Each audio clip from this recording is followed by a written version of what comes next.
Hello, അപ്പോൾ ഇന്ന് നമ്മൾ ഒരു സ്പെഷ്യൽ സംഭവം ഉണ്ടാക്കാൻ പോവാണ്. തിരുവാതിര സ്പെഷ്യലായിട്ടുള്ള പുഴുക്കാണ് ഉണ്ടാക്കണേ. അപ്പോൾ അതിലേക്ക് വേണ്ടിയിട്ടുള്ള സാധനങ്ങൾ നമുക്ക് ആദ്യം വെള്ളപ്പയറാണ് വേണ്ടത്. ഇത് ഞാനൊരു മണിക്കൂർ മുന്നേ വെള്ളത്തിലിട്ട് വെച്ചതാണ്.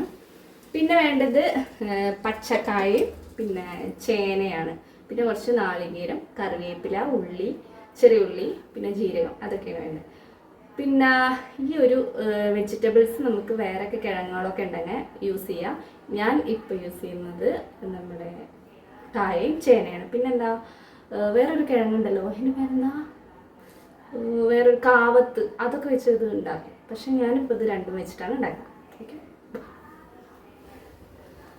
അപ്പോൾ ആദ്യം തന്നെ നമുക്ക് ചട്ടി വയ്ക്കാം. അപ്പോൾ ആദ്യം നമ്മൾ 2 ഗ്ലാസ് വെള്ളം ഒഴിക്കാം കേട്ടോ. സോറി, 1.5 ഗ്ലാസ് വെള്ളം ഒഴിച്ചു. ആദ്യം നമുക്ക് കുറച്ച് മഞ്ഞൾപ്പൊടി ഇടാം. പിന്നെ അടുത്തത് ടീസ്പൂൺ മുളക് പൊടി ഇടാം. എന്നിട്ട് ഇനി കുതിർത്ത് വെച്ച ഈ ഒരു വെള്ളപ്പയർ ഇതിലേക്ക് ഇടാം കേട്ടോ. ഇനി ആവശ്യത്തിനുള്ള ഉപ്പിടാണ്. ഇത് ഈ ഒരു പയറ് വേവുന്നവരെ വെയിറ്റ് ചെയ്യാം. നമ്മുടെ ഇതാണ് കേട്ടോ വെജിറ്റബിൾസ്. ഇത് നമ്മുടെ ചേന, പിന്നെ ഇത് കായ. അപ്പോൾ ഇനി ഇതിങ്ങനെ നന്നായി വെന്ത് വരുന്നുണ്ട്. ഇത് ഞാൻ പാത്രം മാറ്റിയിട്ടുണ്ട്, കാരണം മറ്റേ സ്ഥലമില്ല. വരുന്നുണ്ട്. അത് തിളയ്ക്കുമ്പോൾ നമുക്ക് ഈ ഒരു സംഭവം അടിക്കിട്ട് കൊടുക്കാം കേട്ടോ, തിളച്ചേർത്ത്. അപ്പം നമ്മൾ ഇത് അരയ്ക്കാൻ പോകണം കേട്ടോ. ഇത് നാളികേരം, ചെറിയ ഉള്ളി, ജീരകം, ഇതെല്ലാം കൂടെ അരച്ചെടുക്കാം. വെള്ളപ്പയർ ഇങ്ങനെ വെന്തുകൊണ്ട് വരുന്നുണ്ട്. പിന്നെ നമുക്ക് ഈ കട്ട് ചെയ്തത് ഇതിലിടാം കേട്ടോ.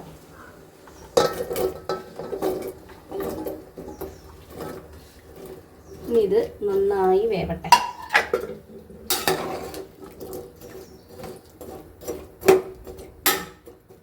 നമ്മുടെ പുഴുക്കൂടെ റെഡി ആയിക്കൊണ്ടിരിക്കുകയാണ്. ഇനി ഇത് വാ നോക്കാം. ഇങ്ങനെയാണ് അതിൻ്റെ ഫൈനൽ അല്ല എന്താ പറയുക, ഇപ്പം ഏകദേശം ഇങ്ങനെ വെള്ളമൊക്കെ വറ്റി വന്നിട്ടുണ്ട്. അപ്പോൾ ഇനി നമുക്ക് ഈ അരച്ച് വെച്ച ഈ തേങ്ങയും അതുപോലെ ചെറിയ ഉള്ളിയും ജീരകവും അത് നമുക്ക് ഇതിലിട്ട് കൊടുക്കാം. ഇനി നമുക്കിത് നന്നായിട്ട് മിക്സ് ചെയ്യാം കേട്ടോ. നല്ല രീതിക്ക് മിക്സ് ചെയ്യുക. ഏകദേശം ഒരു 5 മിനിറ്റ് അങ്ങനെ വേവാൻ വയ്ക്കാം. ഇത് നന്നായി ഇതിലേക്ക് പിടിക്കാൻ വേണ്ടിയിട്ട്. അപ്പോൾ നമ്മൾ ഇപ്പുറത്തെ സൈഡിൽ നമ്മൾ ഈ ഒരു കോളിഫ്ലവർ ഫ്രൈ ആക്കാൻ വെച്ചിരിക്കുകയാണ്. ഇത് ഏകദേശം ഇങ്ങനെ ഒന്ന് മിക്സായി വരട്ടെ. കുറച്ച് നേരം അങ്ങനെ വയ്ക്കുക കേട്ടോ. അപ്പോൾ ഞാൻ നന്നായിട്ട് മിക്സ് ചെയ്തിട്ടുണ്ട്. ഇനി നമുക്ക് ഇതിലേക്ക് വേണ്ടത് എന്താണെന്ന് വെച്ചാൽ കുറച്ച് പച്ച വെളിച്ചെണ്ണയും അതുപോലെ തന്നെ കറിവേപ്പില ഇടുക എന്നുള്ളതാണ്. അപ്പോൾ നമുക്ക് അത് ചെയ്യാം. ഇനി നമുക്ക് ലാസ്റ്റ് ഇതിലേക്ക് വേണ്ടത് കുറച്ച് വെളിച്ചെണ്ണ ഒഴിക്കണം, പിന്നെ കുറച്ച് കറിവേപ്പില ഇടാം. അയ്യോ, കറിവേപ്പില പോയി. അങ്ങനെ നമ്മൾ കറിവേപ്പില ഇട്ടു. ഇനി കുറച്ച് വെളിച്ചെണ്ണ ഒഴിക്കാൻ പോവുകയാണ്. ഈ വെളിച്ചെണ്ണ ഒഴിക്കുമ്പോഴാണ് അതിൻ്റെ ആ ഒരു കറക്റ്റ് സ്മെല്ലൊക്കെ വരുന്നത് കേട്ടോ. നല്ല അടിപൊളി ഒരു സ്മെല്ലാണ്. അതുപോലെ തന്നെ അതിനൊരു ടേസ്റ്റും കുറച്ച് വ്യത്യാസം ഉണ്ടാകും, കാരണം നമ്മൾ പച്ച വെളിച്ചെണ്ണയല്ലേ ഒഴിക്കുന്നത്. അങ്ങനെ നമ്മൾ വെളിച്ചെണ്ണ ഒക്കെ ഒഴിച്ചു. ഇനി നമുക്കിത് കുറച്ച് നേരം 2 മിനിറ്റ് അങ്ങനെ മിക്സ് ചെയ്യാം വീണ്ടും. അപ്പം നമ്മുടെ പുഴുക്ക് ഇവിടെ റെഡി ആയിട്ടുണ്ട് കേട്ടോ. അപ്പം തിരുവാതിരയ്ക്ക് നിങ്ങൾ എന്താണ് സ്പെഷ്യൽ വിഭവങ്ങളൊക്കെ വീട്ടിൽ ഉണ്ടാക്കിയിട്ടുണ്ടായിരുന്നോ, എന്തൊക്കെയാണ് നിങ്ങളുടെ വിശേഷം എന്നൊക്കെ കമൻറ്റ് ചെയ്യാം കേട്ടോ. ഇവിടെ റെഡി ആയിട്ടുണ്ട് കേട്ടോ. എന്തൊക്കെയാണെന്നുള്ളത് നോക്കാം. ഇവിടെ വാ. ഇത് നമ്മുടെ ഗോബി മഞ്ചൂരിയൻ. ഇന്ന് തിരുവാതിര ആയതുകൊണ്ട് ഫുൾ വെജിറ്റേറിയൻ ആണ് കേട്ടോ. അപ്പോൾ ഗോബി മഞ്ചൂരിയൻ കറിയുണ്ട്. പിന്നെ ഇത് കോളിഫ്ലവർ ഫ്രൈ ആക്കിയത്. പിന്നെ എന്താ, ഇത് നമ്മുടെ ഇതാണ് നമ്മുടെ പുഴുക്ക്. പിന്നെ ഇത് അച്ചാർ. ഇത് ഗോബി മഞ്ചൂരി കറിയാണ്. ഇത് നമ്മുടെ പുഴുക്ക്. പിന്നെ ഇത് നമ്മുടെ